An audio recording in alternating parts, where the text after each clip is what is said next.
in the private equity world, like the rest of life, nobody's perfect.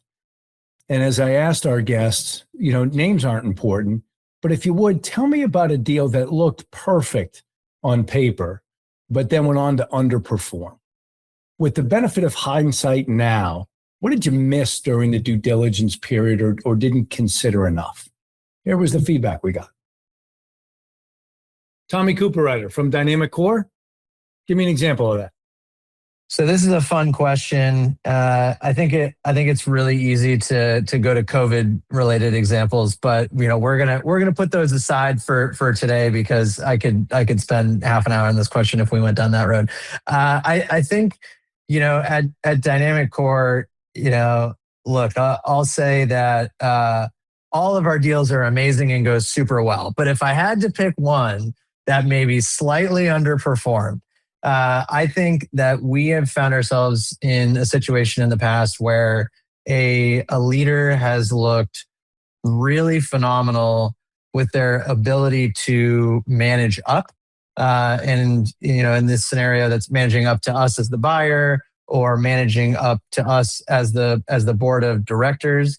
But then when we're not there, they turn around to their org and the way they manage down is quite ineffective, but that's ends up being masked because of great financial performance. Maybe they're benefiting from some strong industry trends that are covering up other issues at the company.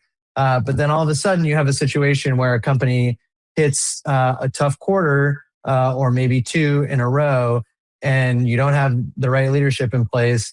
Things start to go sideways, and these leaders who have had these great skills of managing up, but not so much managing down, all of a sudden you realize that you need to be, diving in there, replacing management, making changes, et cetera, to save the business. And we've been able to navigate that navigate it effectively in certain situations. But how do you think about reducing or eliminating that risk before the poor performance happens? And so what we've been doing a lot more in the last couple of years is working with psychologists, really investing in evaluating our senior leadership teams, not because we want to sit here and put people under a microscope and say, are you good enough to be here? It's more about, hey, where are your areas for growth? Where are your development areas? Can we really put a plan in place to be investing in you as a leader to make sure that we are setting everyone up and setting the organization up for success? Helpful insight from Dynamic Core. Tommy, thank you.